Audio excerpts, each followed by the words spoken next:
各位网友，大家好，今天是2021年4月19号，星期一，欢迎大家参加王健每日观察直播1的节目。我们今天的题目是中美冷战下地缘政治四面出击啊。那我们主要是讲一下围绕着美日联合声明之后，那么地缘政治的一些变化。变化最明显的是什么？韩国啊。先说韩联社报道。韩国青瓦台就是总统府啊，19日表示，总统文在寅应美国总统拜登之约啊，4月22号出席全球领导人气候峰会啊。那么这是韩国总统首次和美国总统会晤啊。那么文在寅在22号晚上9点到11点出席气候目标增进为主题的会议第一单元，那么表明将参加气候行动的决心，具体提出为实现2050年碳中和目标，提升2030年国家自主贡献项目目标，以及中断向海外提供煤炭官方金融援助的方案，这是韩国方面的态度。那么青瓦台发言人表示，文在寅这次将通过气候领域扩大韩美合作，为加强韩美同盟做出贡献，巩固作为气候应对领导集团的地位。那么，拜登就任总统之后14天就和文在寅通电话，那么双方会在这个下旬，在下个月的下旬，就5月下旬，在华盛顿进行这个首脑会晤啊。那么，韩国外长郑义溶19号就日本决定将福岛核事故废水排海一事表示，如果日方能够按照国际原子能机构规定的标准程序进行处理，韩国没有必要坚持反对啊。这态度改变了啊。韩国的立场非常的强硬。之前郑义溶是在国会质询上做出的上述表示，韩国政府正在向日方提出3项切实一贯的要求，即需要提供科学依据和共享信息，开展更加充分的事前协商，让韩国专家参与与国际原子能机构的验证过程。那么就美国对日本的排放决定表示支持这件事情，他说，韩国政府通过多种渠道向美方阐明立场，并寻求理解，双方在该问题需获得国际原子能机构合格判定这一基本原则上保持一致。同时，韩方也正在讨论日本实际排放污水时可行的各种有效应对方案那么之前是什么情况？之前是日本宣布这个核废水排放计划的时候，中国和日本中国跟韩国强烈的反对那么韩国外交部还召见了日本驻韩国大使，韩国说正在考虑去国际法庭告这个日本排污那么你可以看到这个韩国的立场已经发生了巨大的改变那么我们看一下韩国立场，韩国在韩美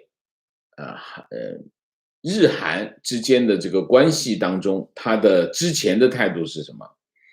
之前的态度是先说这个3月18号的美韩外长和国防部长2+2会谈，2+2会谈先是发生在日本日本跟美国进行2+2会谈，日本跟美国2+2会谈之后发表联合声明，这个联合声明谴责中国这是日本第一次公开谴责中国，谴责中国2件事，第一件事情破坏国际规则这是第一件，第二，在香港、新疆等议题上的人权违反人权的行为，主要是针对这2个议题谴责中国。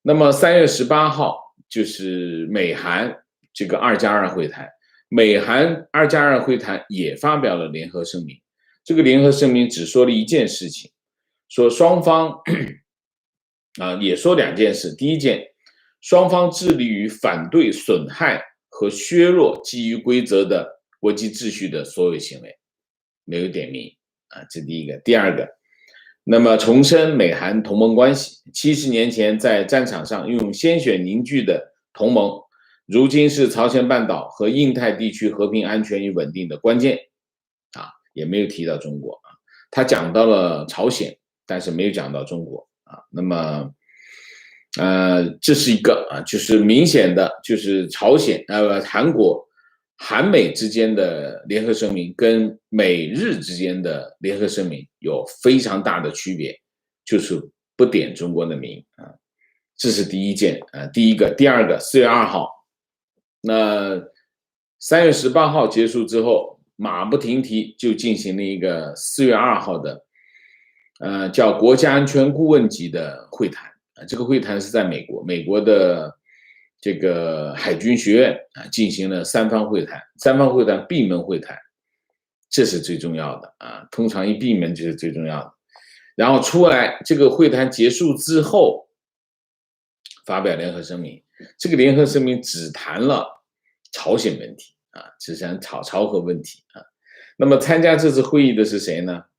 美国的国家安全顾问沙利文，然后日本国家安全保障局局长北村滋，还有就是韩国青瓦台国家安保局国家安保室室长徐勋这3个人都是国家元首身边的人那么一起开会开这个会，这个会当然是什么？当然是协调立场，当然是协调什么？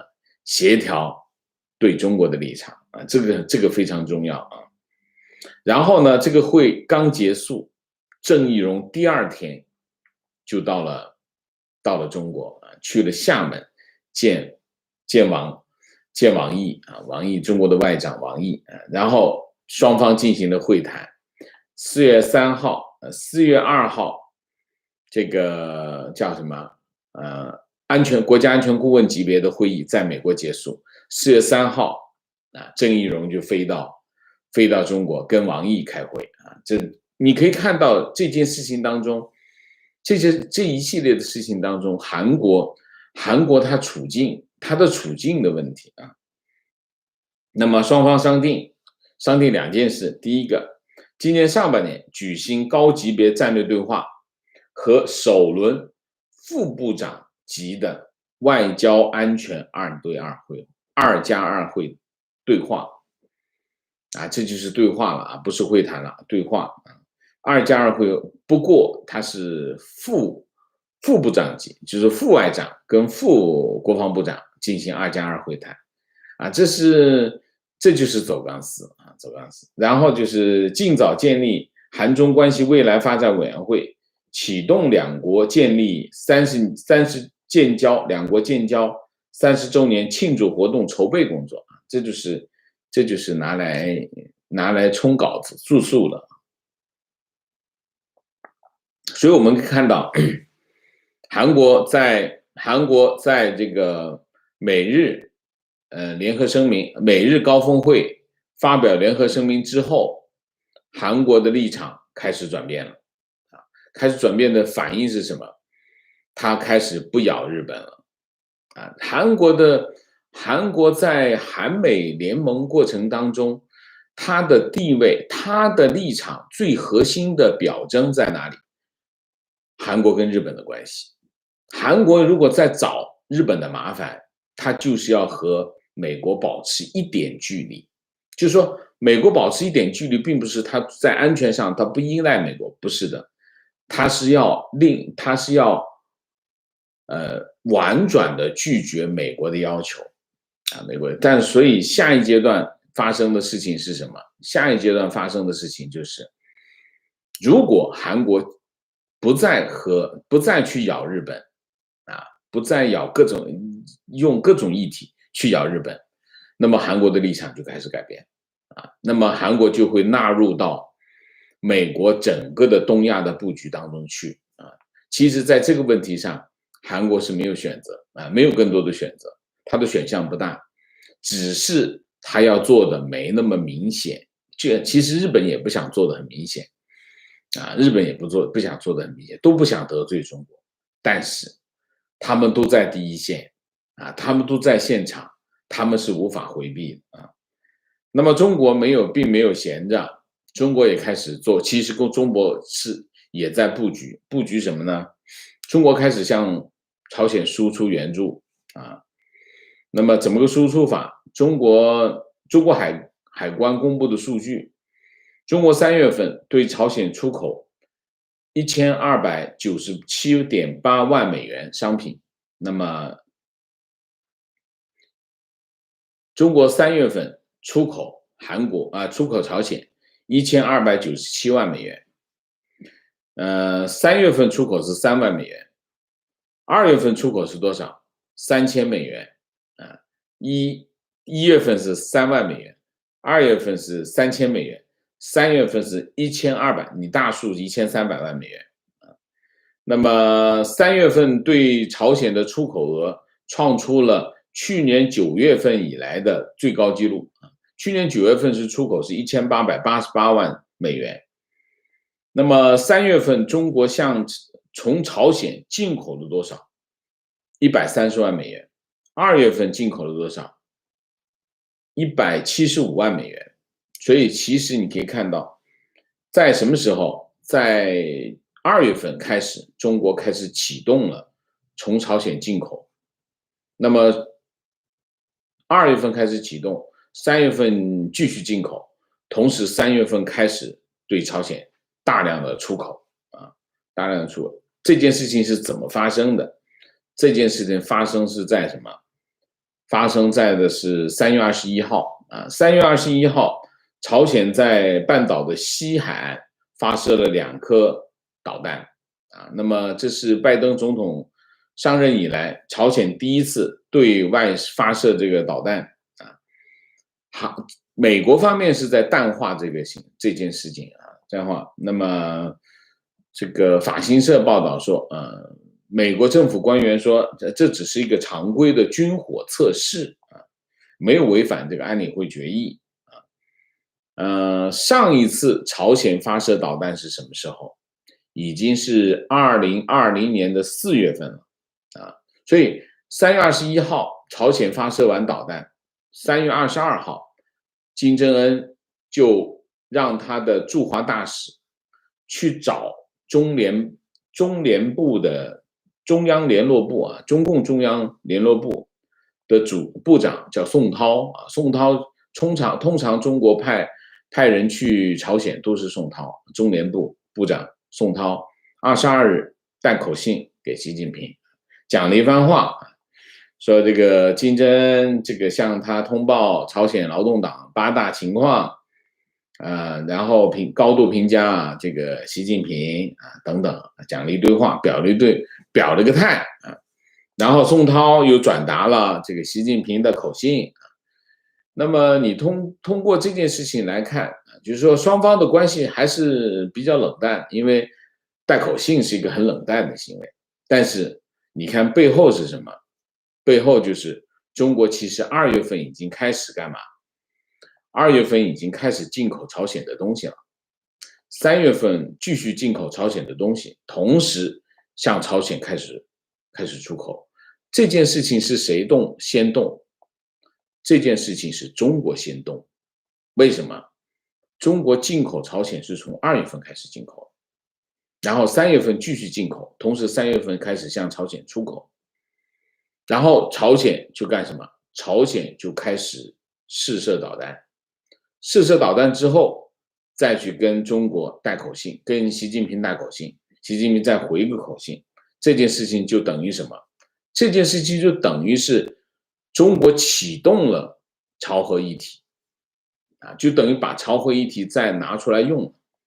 因为如果中国不开始从朝鲜进口，跟朝鲜进行这个贸易的话，朝鲜现在是大饥荒现在朝鲜是处于大饥荒的状态，非常需要中国的物资，所以他通过这个行为给朝鲜一个支持，同时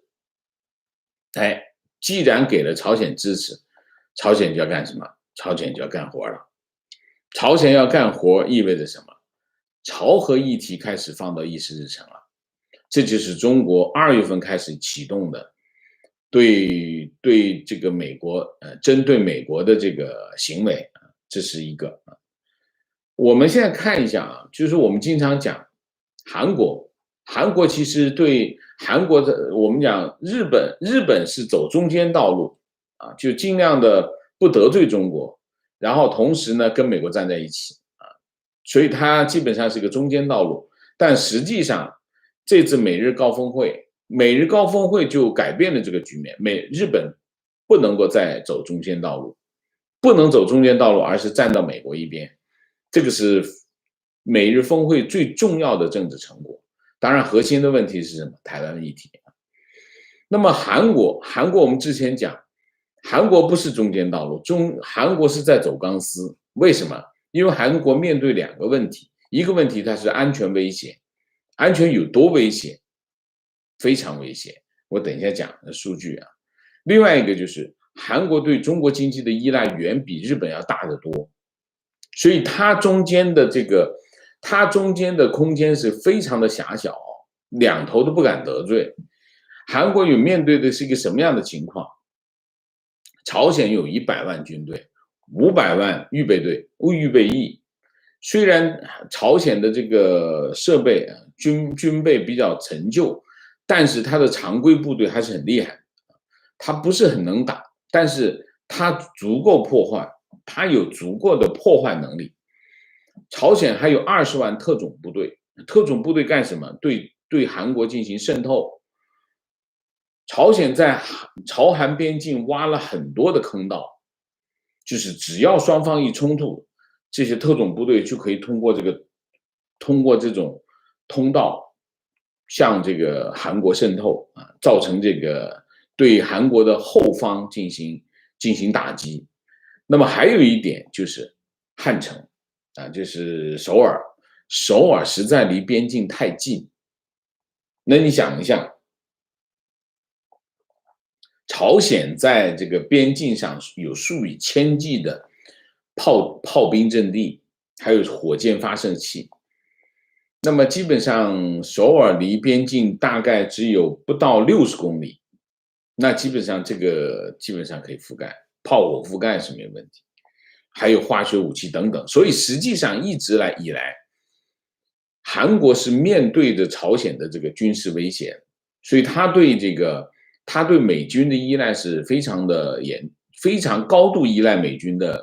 美军现在在朝鲜是不到3万人，28000多人，将近29000人吧。美军在日本更多，55000人。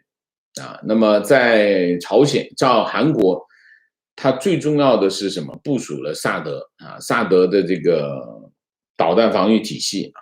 导弹防御体系其实不是针对朝鲜，是针对中国啊。大概就是一件这样的事情。这是发生在朝鲜半岛的这种地缘政治，我们叫地缘政治的对抗。英国《泰晤士报》泰晤士报报道说，英国首相约翰逊将在5月11号宣布一项针对敌对国家的新法案。这个法案说，这个敌对国家，这个报道说敌对国家主要是2个国家，一个是中国，一个是俄罗斯。这个法案呢，是在英国活动的外国间谍将面临起诉和驱逐，保护英国不受这个敌对国家的攻击。那么其实我们看一下这个法律到底是什么，其实就是要求外国政府的代理人在英国进行注册登记。这是跟美国学的。那么美国就有一个这样的方案，就是所有的外国政府的代理人，你必须登记在册，讲清楚你是干什么，你做的具体的内容是什么，包括顾问、记者、公共关系等等这一系列的这种身份啊。这是一个。那么他是不是能够达到他说的这个间谍面临起诉、驱逐出境？这里面有个问题啊，就是以前你抓间谍，你必须抓现场，难度有点高啊。那么那么其实很多其他国家的间谍是用其他的身份来的，比如说记者啊、外交人员等等啊。用其他身份来啊。所以，如果你有一个这样的法律要求你登记的这个法律，如果你在这个法律之下违反了规则的话，他的那个抓间谍的门槛一下就降了很多啊，降了，而且还可以让你赶走你啊。所以这是跟美国学的啊，这是一个。另外还有一个就是英国打算公布这个就更新这个官方保密法啊，官方保密法我们很熟悉啊，在香港也有官方保密法。那主要也是，其实这基本上是做两个动作，就是这两个动作是为了防止西方国家的开放系统被比如说中国跟俄罗斯利用。其实讲到底就是一个这样，这是一个把篱笆墙的漏洞补住的一个行动，这是一个方面。另外一方面，英国到底有没有在美国开始全面进入阵地的时候，英国是不是也进入了阵地？并没有。啊，3月16号，英国政府公布这个安全、国防和发展外交战略的评估报告啊，这份报告把俄罗斯当做最危险的、最严重的威胁啊，但是他就没有把俄罗斯定义为英国最严重的直接威胁，然后同时他把中国描述成为对英国构成系统性的挑战啊，但是他又要寻求跟中国建立这种经济合作的关系啊。约翰逊在这个报告出笼的时候，他说不要对中国发动新冷战。他说那些要求对中国进行新冷战，或者要求将英国的经济和中国完全隔绝的人，我认为他们错了。我们需要取得平衡，我们需要与中国保持清醒的关系。然后呢，这个有100名英国跨党派的国会议员联名致信这个约翰逊，要求英国就这个香港和新疆议题加强制裁中国。这个很少见，100名国会议员啊，可见什么呢？你可以看到英国的态度其实很清晰啊，英国现在不想动手啊，英国不想现在跟中国翻脸，为什么？因为他还没有看到美国完全进入状态啊。当然，这里面还有一个英国跟美国之间的协调的问题，英国得到了什么样的承诺，或者英国在什么条件下他会加入美国的阵营啊？他需要看一下。你看，在港版国安法之后，英国只做了一件事情，就是救生艇。他给香港人提供个救生艇，就是 BNO 的签证计划，意思就是，香港这个议题，我现在先不动手，但是呢，我不动手还击，但是呢，我为香港人提供救生艇啊。如果你们觉得这个地方待不住了，好，我这里有个救生艇，你们可以上艇，我就把你接到我这儿来。英国的动作是这个动作。但是另外一方面呢，就是美国这个要求制裁中国，新疆议题制裁中国的时候，英国坚定的去参加。所以基本上英国的态度就是一个这样的态度，就是他还不打算现在在这个时候跟中国翻脸啊，全面翻脸。我觉得这跟英美之间的协调和整个的大势有没有形成有关系。英国在这个方面会比较精明，也比较保守啊，所以我们可以看到，就算是他之前讲要派这个航空母舰伊丽莎白号去南海，到目前为止他也没有最后的证实怎么样。所以英国在目前的这个局面之下，他没有做出最清晰的政策决策啊，这是英国的方面的态度。然后就是中美之间的这个气候声明啊，发表了一个气候声明是18号啊，4月18号发表联合声明啊。那么联合声明其实最重要的一句话就是什么？就是两国均期待4月22号到23号美国举办的领导人气候峰会啊，这是最重要的一句话。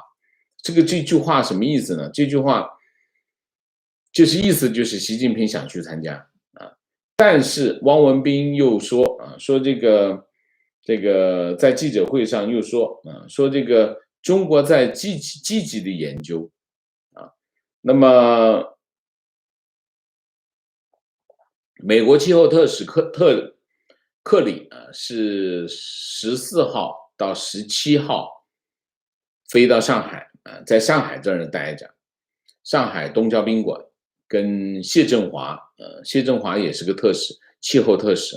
谢振华这个气候特使就是专门为这个克里准备的啊，就是因为谢振华其实已经退休了，那么把他找来，既然克里认识他，跟他关系好，那就让他来跟他谈。所以谢振华一直是在跟这个克里谈，那么中间呢，韩正跟克里在进行一次视频通话，最后双方有一个联合声明啊，联合声明完了以后呢，这件事情但是到目前为止，中国还没有确认，习近平会参加气候峰会，联合声明其实表明中国一定会参加，但是他还没有确定他参加。那中间应该是在谈什么？谈第几个发言呐？给我几个镜头啊，等等，类似这种东西吧。我认为应该是这样。那我们评价一下，这个很重要啊。为什么？那么第一个，克里去上海获得了中美的联合声明这表明什么呢？表明拜登政府的对华政策正在实施。拜登政府的对华政策就是核心是竞争，就是美国要发展强大自己，作为应对中国挑战的一个核心手段，是要强大自己，用竞争的心态来进行，这是一个方面。但是它有两手准备，一手准备就是必要的时候进行对抗啊。那么你可以看到，过去一段时间，拜登政府的对抗的这个领域做的还是比较多的。那么另外一方面，就是在必要的领域又进行合作，比如说气候议题。所以你可以在这件事情上可以看到，拜登政府的对华政策很清晰的在推进当中，这是第一个。第二个，如果拜登政府把气候议题或者是把气候变化作为一个基本国策的话，他这个政策是不能够绕开中国。为什么？中国是全世界碳排放第一的国家，占全球碳排放的30%。为什么？因为中国是世界工厂，它在生产世界上大部分的商品，所以它没办法，它一定是个碳排放大国，而且排名第一，占全球碳排放的30%，美国占15%，只有它的一半啊。那么这是第二个，就是说，拜登政府的气候变化国策不可能绕过中国，必须跟中国合作，这是第二条。第三条，中国在气候议题上保持跟美国合作，为什么会这样？你看一下这件事情是在同时发生的。一方面，美日峰会在华盛顿进行，然后呢，中美之间的气候议题谈判又在上海进行，结果美日之间达成了一个针对中国的一个联合声明，然后中美之间又达成了一个全面合作的气候声明啊，这个为什么会出现这样？理论上来说，我们说对抗就像连通器啊，一对抗各个领域都会对抗，但是似乎这件事情发生了变化，为什么？那么我的基本的判断是，中国选择在气候议题上跟美国合作，就相当于建立一个新的牵制手段或者牵制工具，就是说中国手里会有一个政策工具去牵制美国，就是气候议题。那么这个牵制力到底有多大，取决于什么？并不取决于中国，而是取决于拜登政府。拜登政府在气候变化议题上下的注越大，那么中国手上的这个政策工具的力量就越大。如果他下的注不够大，或者没那么大，或者是官样文章，那中国手里的这个政策工具，它的牵制力就等于零，就没有意义。所以这件事情并不取决于中国，而取决于拜登政府，他在气候议题上准备下多大的注。从目前来看，样子看上去呢，拜登政府把气候变化当作一个国策来进行。所以如果从这个角度来看，中国方面以这个为政策工具来制衡拜登政府的思路，是基本上是 make sense 的啊。这是第三。第四，你可以看到，中国开始给朝鲜出口物资了啊，那么意味着什么？意味着朝鲜就要投桃回报啊，投桃报李的给中国回应。朝鲜投桃报李是什么？就是把朝核问题再撩起来啊，撩起来成为中国手上的一张牌。那么你可以看到，中国现在手上基本上就有这2张牌，一张是朝核问题的牌，一张那个是气候议题的牌。但朝核议题的牌，美国方面一直在弱化，就说美国方面就是显示出来好像我不大在乎啊，就是所以朝核议题这张牌能形成多大的牵制力，我们还要观察啊。这是第二个，这是关于这个气候议题啊。第三个就是最后一个，我们讲讲新西兰啊。新西兰正在脱离五眼联盟吗？为什么这么说？新西兰有一个新的首位女外交部长啊，女外交部长叫马胡塔。马胡塔在4月19号向这个新西兰中国关系促进委员会在发表他的早餐演讲的时候，他说五眼联盟不应该偏离成员国之间分享情报的范围。他说我们对五眼联盟扩大管辖范围的做法感到不舒服啊，我们更希望寻找多边的机会，表达对一系列议题的关切啊。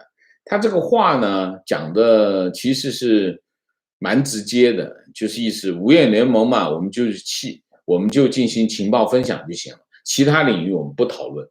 其实五眼联盟现在做很多的事情是什么？针对中国的政治议题。那么五眼联盟当年是因为二战分享情报建立的五眼联盟，眼睛嘛，情报就跟是眼睛嘛。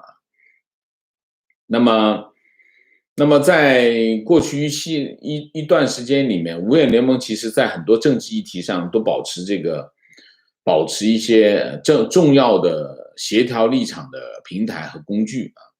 那么澳洲外长佩恩啊，在去年的一项声明中说，五眼联盟去年讨论过的范畴，除了情报分享以外，还包括敏感技术、香港议题、供应链和疫情啊。那么去年11月18号，五眼联盟外长发表香港问题的联合声明，要求中国撤回这个取消4名民主派立法议员资格的决定。今年的3月22号啊，美国的国务卿、加拿大的外长、英国的外交大臣发表联合声明，就这个中国政府在新疆的议题表示关注等等啊。同一天，澳大利亚和新西兰外长也发表联合声明，那么也是就新疆议题宣布这个欢迎那个英美这些措施啊等等。但是你可以看最近一系列的行动表明，新西兰它的对华政策和五眼联盟的关系越走越远。1月份，那么五眼联盟的除了新西兰以外啊，那么澳大利亚、英国、美国啊，那么当时新西兰就没有参加啊。然后就是有另外还有一次，新西兰也没有参加。那么这个马胡塔的讲话，他这么说，他说，在和中国的看法不同的时候，比如香港和新疆的议题上，新西兰会认为有必要表明自己的看法，但是新西兰不赞成让五眼联盟着眼于他这个情报职权范围以外的议题表达这个信息。他说，新西兰和中国的关系是必要的，是我们最重要的外交关系之一啊。那么政府在处理这个关系的时候，要考虑到所有新西兰人的长远利益啊。他说新西兰追求长期的深层次的价值观和利益，希望在和中国的交往中做一个尊重、可预期的和一贯的伙伴啊。那么马胡塔是去年11月2号被任命为外交部长。那么他和马上这个星期三那么马胡塔和这个他们的总理就会和谁呢？和佩恩，澳大利亚的外长佩恩进行会谈。那么今年的1月26号，所有的一切都发生在这个时间节点上。1月26号，中国跟新西兰签订了自贸协定升级议定书啊。那么升级议定书，新华社说，升级议定书表明双方在更大领域开放的水平会更高。那么易货贸易领域增加了木材和纸制品的市场开放，进一步优化原产地规则。服务贸易领域，中方进一步扩大航空、教育、金融、养老、客运等领域对新西兰开放。投资领域，新西兰放宽中资投资审查门槛，确认给予中资与全面进步跨太平洋 CPTPP 成员同等的审查门槛待遇。那么和新西兰的态度相对应的是谁？就是澳大利亚。澳大利亚在新疆议题、香港议题疫情上对中国进行了强烈的批评。那么中国就开始制裁它的葡萄酒，制裁它的澳洲美等等啊。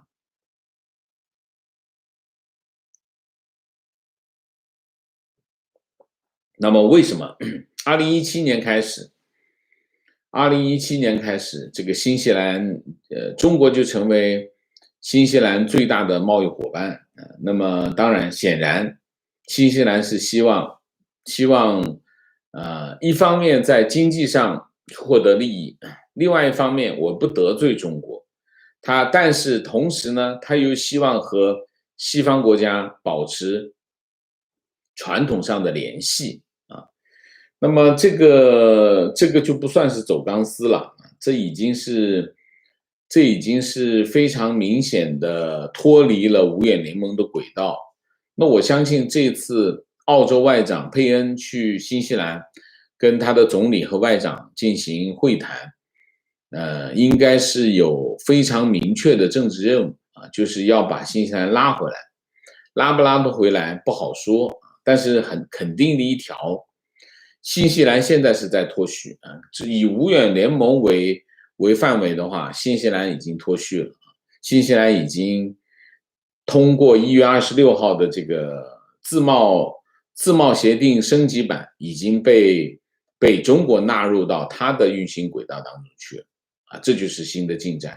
所以在中美的这个对抗或者我们在冷战之下，其实方向不是单一的，方向是有进有出，有上有下中美之间的攻防战各有所长，各有所短中国是更多的利用它在商业上的价值，或者是在市场上的影响力，来对这个西方国家进行诱惑那么比如说五眼联盟中的新西兰，比如说欧盟中的匈牙利那么都是中国一个非常有力的支持者中国利用这些关键点进行点穴式的回应。那么我们今天主题就把这个中国和美国之间的这个冷战，在这个美日峰会之后，它发生的一系列的变化，我们跟大家总结了一下那么我们今天主题就到这里，我们下面进入互动进入互动之前，温馨提示，请大家点赞请新来的网友订阅，请大家加入我们的会员，支持我们做更好的节目。那么进入互动之后呢，请大家不要聊天那么4个情况、问题、观点、情绪，好吗 ？OK， 好，明谢 J 王，谢谢。提问：台湾被 IMF 列入汇率操纵国，但只是列在观察名单，是否是因为晶片跟政治考量而从宽处理？我印象中去年就已经是观察名单那么对于IMF 来说它有它既定的考核标准那么它并不是说汇率操纵呢，很多时候呢有一个前提什么前提？就是它的经济需要。你比如说，我希望我的经济呢，经济现在形势不好，不好怎么办？不好，我通过降低汇率，刺激我的出口，帮助我的经济回升它通常它有一个内在的需要。但是如果你人为的把这个汇率压低，那会对周边的汇率会产生影响，因为当你在压低的时候，另外国家一看，哟，你在压低汇率，那我是不是也得干这样的事情？否则的话，我的出口我的出口份额会被你抢走。它是一个这样的考虑。IMF 我印象中 IMF 有这样的看法，美国也有这样的看法美国也有这样的看法，所以我不觉得这是一个非常有很大影响的事情影响并不太大是不是从宽考量？我不知道，但是我不觉得这件事情有很大影响提问：在美日峰会前，拜登先派布林肯与中共会谈，还是有诚意的。如果中共此时甩锅川普，随意翻篇，重启贸易谈判，拜就不会围堵了。是否可以理解？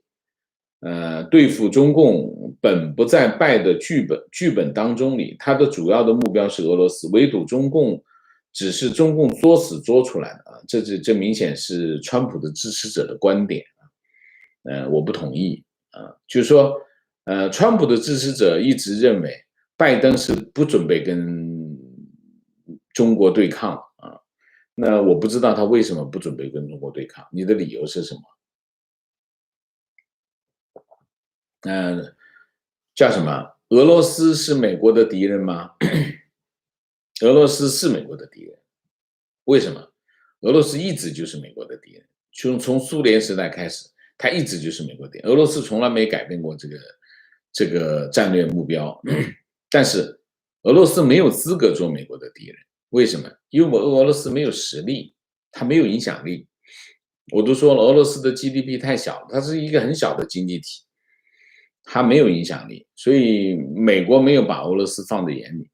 俄罗斯包括英国说俄罗斯是最重要的敌人，它只是拿来做幌子而已我不觉得俄罗斯会对美国造成非常，你想一下，如果他是个非常厉害的敌人，美国就不会拿了一个报告说，哎，你影响我们大选，马上就制裁你，啪就一棍子打过去，不会的。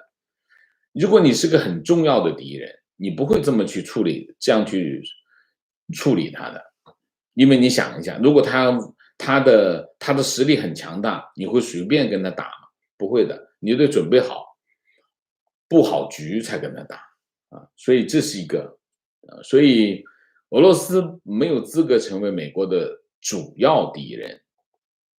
那么，拜登为什么会选择俄罗斯作为他的主要敌人？我不觉得，我从来没有认为，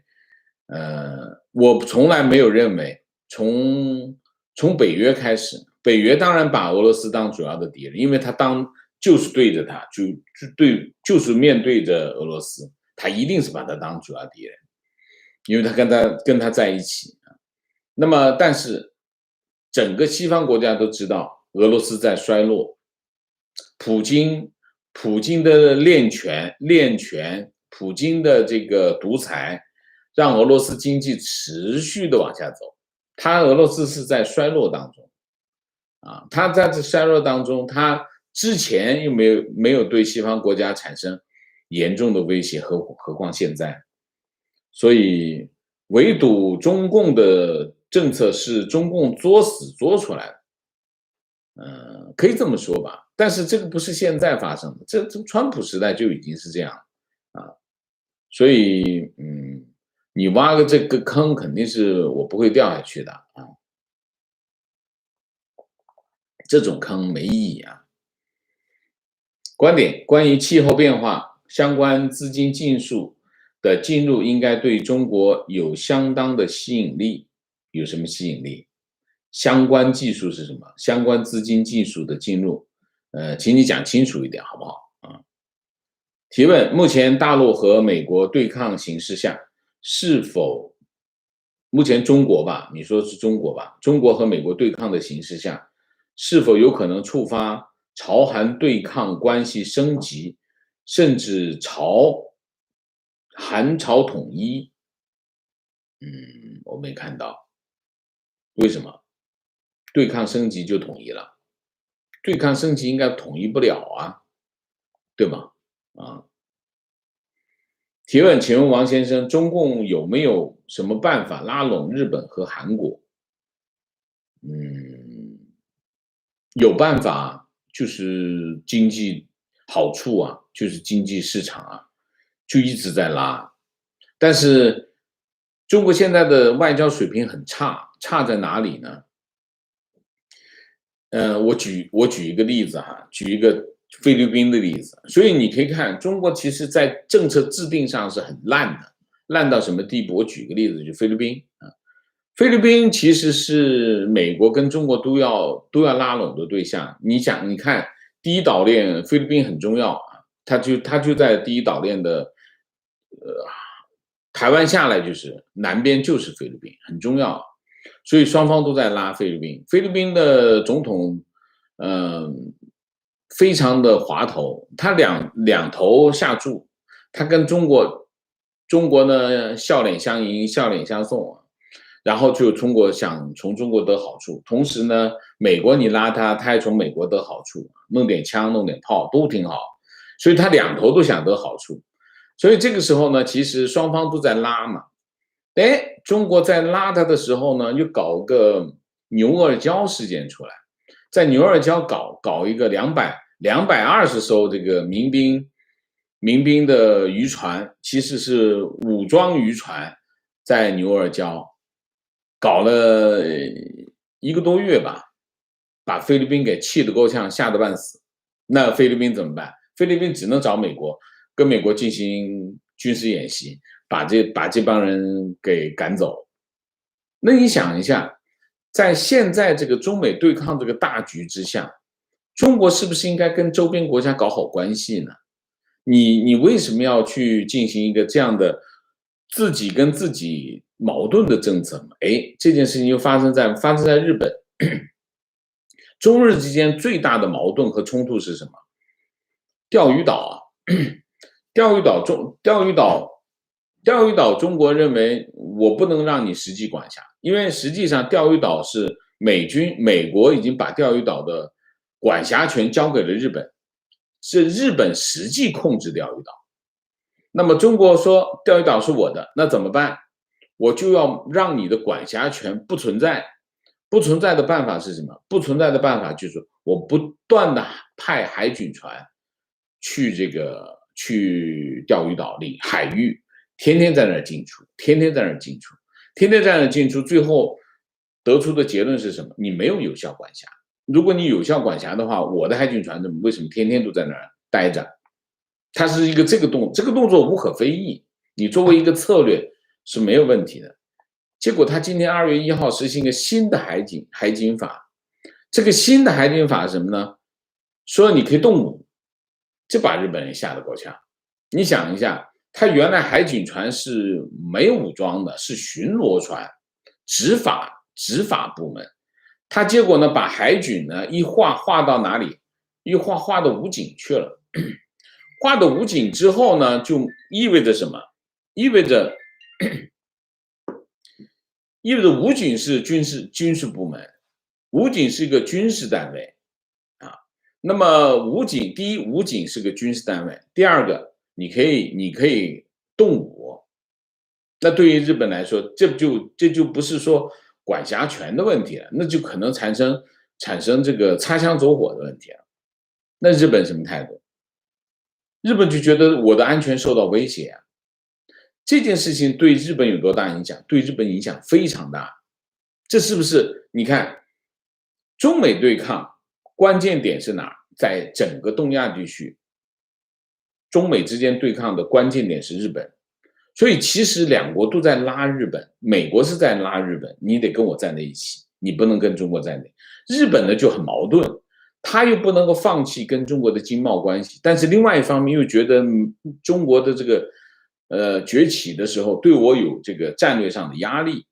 现在但是这种压力不是具体的事件，他是觉得有压力，但是这个压力呢又有这个市场的诱惑。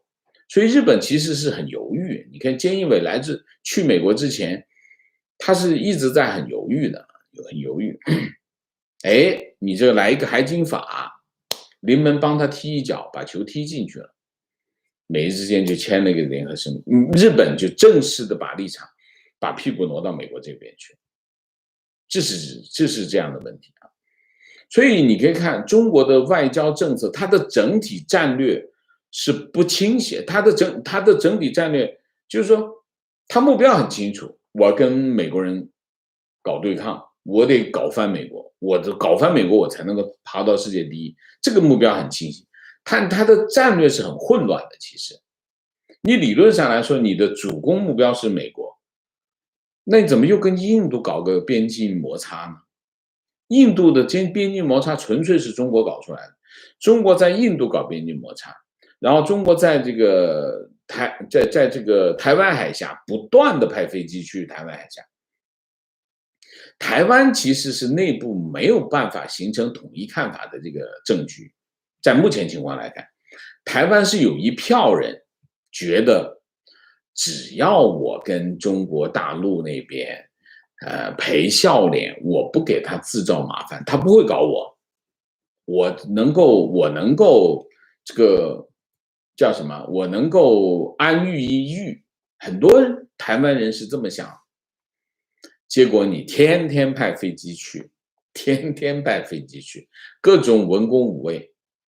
你想想台湾的岛内，你就等于是什么？然后再把香港砸烂，一国两制砸烂。台湾这件事情又变得不可为了。所以实际上你看中国的政策制定者，我不说他脑子进水了吧，我觉得他至少缺乏基本的这种就是我们讲这个外交上的策略的思路。他没有，就是眼高手低，乱七八糟。我那天看了那个谁，那个高晓松一个视频，讲什么呢？讲希特勒。当年希特勒崛起的时候，就做了3件事。他说这3件事做得很，他是有所指的哈。他说希特勒上台第一件事情，大搞基建，高速公路就希特勒搞定，这是第一个啊，第一件事情，大搞基建，带动国内经济的需求上升啊，这第一件事。第二件事情干什么？第二件事，武装，搞各种武装军事装备，提升自己的军事装备，提升自己的军事能力。第二件事情，第三件事情，向周边国家进行领土要求。你说他是影射谁？这肯定是影射中共啊！中共不就在干这种事情啊？这修高速公路，哎，这跟希特勒很像。然后就是周边，印度、日本、台湾，这个南海就涉及这个越南，涉及菲律宾，全部搞翻。但是主攻对手是谁？主攻对手是美国，所以他的对外政策，四个字，狗屁不通啊！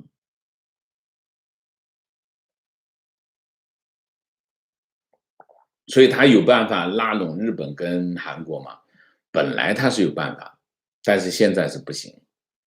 日本一改变，日本这件事情，这个拜登政府搞定了日本，那么后面韩国就，我们今天主题就你可以看到，韩国已经开始改变了，但是韩国改变不是说，美日一签协议它就改变，不是的啊。你看，3月2号的这个会谈，这个4月2号的会谈，3月18号的这个2+2会谈，美国一直在做工作啊，各种工作都在做啊，而且现在应该还是在这做工作啊，继续做工作。所以，我觉得美日应该不会有什么太大的变化。5月下旬，把这个文在寅访美的时间放到5月下旬，说明什么？说明这个工作的难度是有点高的，啊，不那么容易的，啊。提问：拜登在台湾、南海和乌克兰等地动作太大，动作大，到最后缩回去的可能性，难道不是可能性很大吗？奥巴马、川普都是这个样子，我不知道你说什么，你在问什么？缩回去，为什么要缩回去？为什么缩回去？理由是什么？啊？观点：新西兰和澳大利亚比起来还是差了不止一点。新西兰离了中国可能真不行，但是澳大利亚过去1年被中国各种进口压制，缺少留学生移民，却依旧强劲复苏。墨尔本、悉尼消费旺盛，房价持续上涨，估计澳洲政府发现了，缺了中国也没啥事儿。非常正确。其实新西兰也可以考虑一下啊。情况之前网上流传了很久，各种关于韩国人的谣言，什么韩国申遗端午节，什么韩国人说孔子是韩国的等等，实际上都是中文媒体的造谣。部分华人有种病态心理，一方面喊着反歧视，一方面又瞧不起韩国。歧视嘛，我一直认为，在全人类最歧视的就是中国人。中国人是整个人类社会当中最有歧视特征的民族，就是中国人啊。提问：不知道王先生是否有关注到俄罗斯和捷克互相驱逐对方使馆人员这条突发新闻？尽管看似孤立事件，但欧盟跟北约都在为捷克背书。俄罗斯也说看到美国人的身影参与其中，这无疑是新的地缘政治新动向。请问王老师，这会不会强化俄罗斯与中国抱团取暖的需求和动力？俄罗斯不需要这件事情，俄罗斯跟中国是抱团取暖，一直在做这件事情。面对着美国的压力因为美国对俄罗斯跟中国都有压力，所以他们之间是抱团取暖，一直发生了不止10年所以他们抱团取暖没什么用。为什么？俄罗斯只能卖点贵价的这个天然气跟石油给中国，或者再卖点武器给中国。这件事情已经发生很长时间，他们已经做完了这个动作，这件事情的互相帮助的作用已经不大了。大家想一下，在2个国家毗邻的2个大国之间，他们的关系好不到哪里去好不到哪里去。特别是俄罗斯跟中国，俄罗斯跟中国是世仇，所以大家想一下就是说俄罗斯揩点油也没关系，但是问题是什么？问题是，就算他们好到哪里去，也好不到哪里去，因为他们毗邻。一毗邻呢，很多地缘政治的故事就不一样。为什么？因为他们有一些根本利益上的冲突，我们或者叫战略利益上的冲突，他们是好不到哪里去。所以他们是抱团取暖，各怀鬼胎，他们的关系就是一个这样的关系只要有机会，俄国人就会给你背后来一刀。俄国人的特征，这就是俄国人的特征。只要在关键时候，他保证利用他手上的任何一点的机会给你来一刀，一定是这样啊。所以中国是需要俄罗斯的战略支持和背书，俄罗斯在某种程度上也需要中国的支持跟战略背书，但是他们相互之间的支撑力都不够大，不够足以给他带来很重要的力量啊。请问王老师，钓鱼岛是不是中国领土？如果是，为什么美国又把钓鱼岛给日本？是什么意思？没有找到重点。什么叫没有找到重点？钓鱼岛历史上是中国领土啊，这个我们可以用几件事情可以形容啊。这件事情就是说，钓鱼岛它在归属的问题上是遇到了一些问题的啊，这些问题为现在带来了麻烦。但是其实钓鱼岛的问题只是中共向日本施加压力的一个工具，中国并不在乎钓鱼岛。中国并不是觉得钓鱼岛这个地方非常重要，我要把它拿回来，不是的。钓鱼岛只是过去10几20年中共拿来对日本施加压力的一个工具。他在乎钓鱼岛吗？他不在乎钓鱼岛啊。中国在中共手下放弃了多少中国领土？你可以去上网搜一下。他只是如果没有钓鱼岛的问题，就会有其他的问题，他就会用其他的问题向日本施加压力，这就是中共的本质，就是扩张的本质啊。所以我们要了解为什么中共在钓鱼岛问题上，就有点像什么，就有点像那个核废水排放的问题啊。中国这个调子很高啊，我这个各种话都讲出来，但是实际上呢，他自己在排放啊，他自己在排放，说这个太平洋不是日本的下水道。太平洋不是日本的下水道，难道是中国的下水道吗？中国他们天天在那儿排放啊，所以他并不在乎这件事，他只是施加政治压力而已。提问：重返伊核协议，中国真的乐见美伊达成和解吗？你觉得呢？这种话你也信啊？情绪：认识一位业内前辈，做学问非常严谨，而且有批判性思维和创新精神，但是一碰到政治就只会说国家在努力，一切都会更好，国外别有用心的调子。前几天他在微信推送，其中有一句话说了政治，而且还是劝大家像他这样爱国的，结果还是被举报。然而他丝毫不想爱国被举报意味着什么，却一口咬定恨国党举报。如果连他都这么想，那些底层粉红五毛被洗脑洗成样子，看不到希望，只能努力肉身翻墙。五毛就是说，我们经常觉得好像这个人很有学问啊，或者是很有知识，他就不被洗脑了。其实不是的啊，没有区别。在洗脑这件事情当中，跟你有多少知识没有关系啊。我举个例子啊，电信诈骗记得吗？电信诈骗受上当的人什么人都有啊。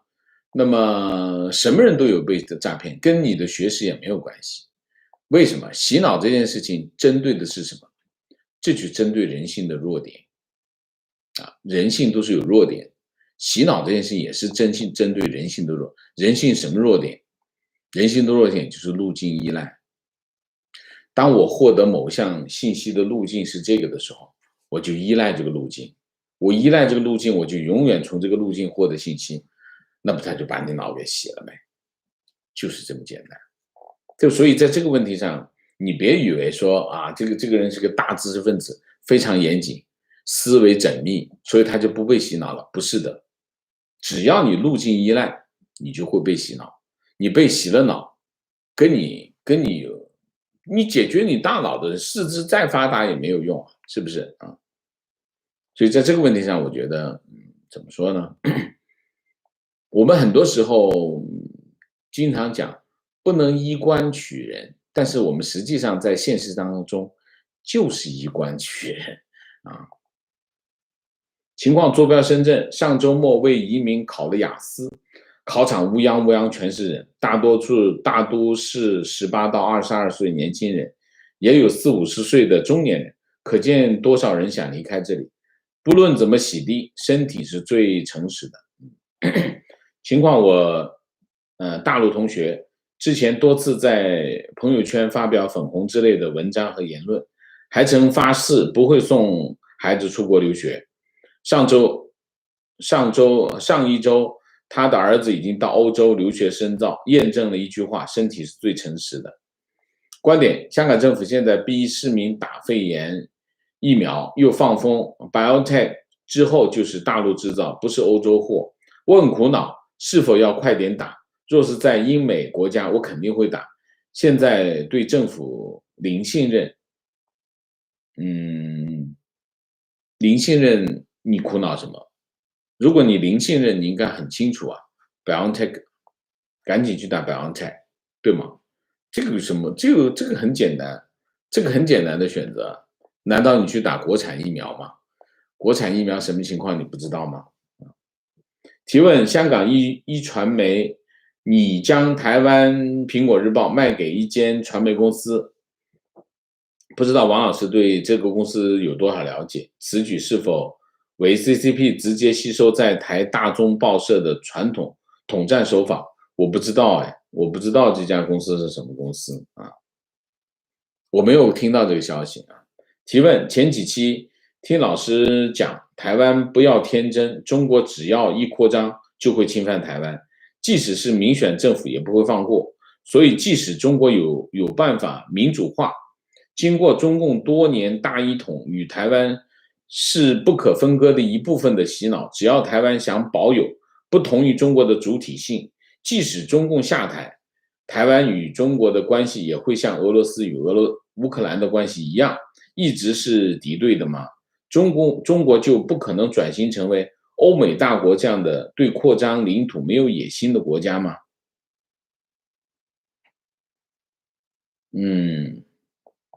这是个好问题，我上次没有讲清楚啊，我上次没有展开讲，台湾跟中国大陆的关系是什么关系啊？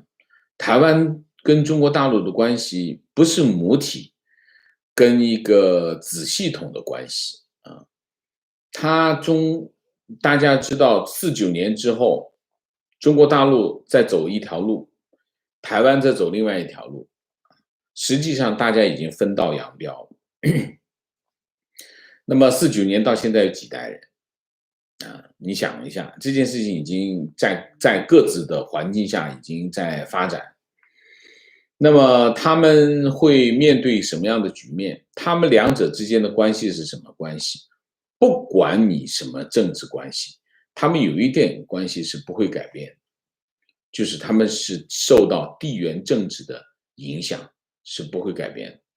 那你想一下，在地缘政治之下，一个很大的经济体旁边，会不会对另外一个旁边一个相对小的经济体产生一个巨大的作用？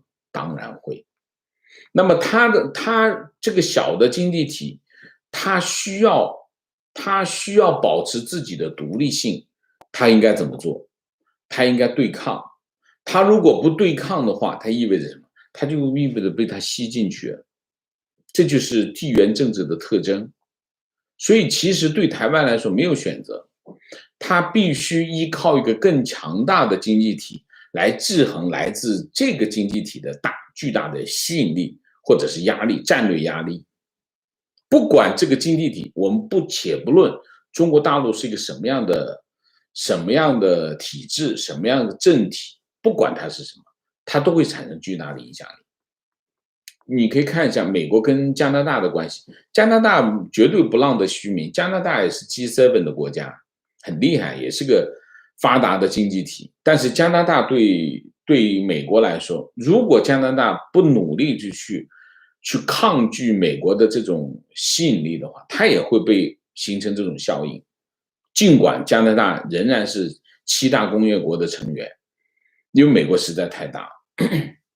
所以加拿大要保持自己的独立性是有困难的，它需要在这方面付出努力才行。那中国大陆跟香港的关系，不跟台湾的关系，远比美国跟加拿大之间的关系来得更加悬殊的多。所以在这个问题上，以地缘政治为背景，我们在讨论这件事情的时候，我们不考虑大陆是什么政体，你都会看到台湾必须寻求更多的战略支撑，比如说美国方向的战略支撑，比如说日本方向的战略支撑，它才能够抵御来自中国的压力，否则的话它就会失去它的独立性。那么它的独立性，如果你说我们要变成一个国家，那是另外一个故事。我们讲的是在它没有成为一个国家的时候，它要保持它的独立性是有很大的难度，它必须寻求更多的战略上的支撑才行，可以吗？就那天讲的不是很清楚啊，就是其实跟它是个什么样的政体没有关系，这只是地缘政治上的两个独立的政体也好，经济体也好，他们之间的关系就会是一个这样的关系。所以你可以看中国跟俄罗斯之间的关系，你可以看到它不会好到哪里去。就以前有句话叫远交近攻，远交近攻是什么意思？远交近攻就是离我很远的国家，我就去跟他交往去，这是秦国的战略。那么跟我很近的，我就进攻他。为什么？这就是地缘政治啊！地缘政治的故事就是这么讲的啊。为什么？因为他们最容易发生冲突，因为他们的战略利益，两个相邻的国家，他们的战略利益会经常发生战略上的冲突啊。所以，我上一期节目讲，台湾人千万不要天真。我刚才讲，台湾是有一部分人觉得，我只要跟大陆这个搞关系，点头哈腰，需要我就磕头狗就磕头，啊，就是我就忽悠他就忽悠他，想办法把他哄好了，我就没事。这是太天真了。台湾是什么？台湾在中美对抗的过程当中，或者是中美冷战的过程，它就在第一线。不管在什么情况下，只要中国一扩张，第一步就是把台湾干掉。第一步就是要把台湾干掉。所以对台湾来说绝对没有选项。台湾连韩国都没有选项，连日本都没有选项，你对台湾有选项吗？太天真了吧？你说呢？啊，观点：为当前的两岸状况感到深深的悲哀。明明是同文同种，有深层的文化认同，但我们台湾却变成了棋子，把很多预算花在国防上。这是五毛啊。祈祷上苍保佑，让对岸尽快恢复到正常的轨道，人类的文明共同价值。这个是虚伪的陈述啊。为什么我说它是虚伪的陈述？你先为自己感到悲哀吧。你为两岸人民感到悲哀，我一点都不觉得有人会有这样的胸怀啊！且不说台湾人，你觉得大陆有一个人在为两岸人民感到深深的悲哀，我也看不到。台湾人就是台湾人，大陆人就是大陆人。你站在台湾，你就帮台湾想；你站在大陆，就帮大陆想，这是天经地义的事情。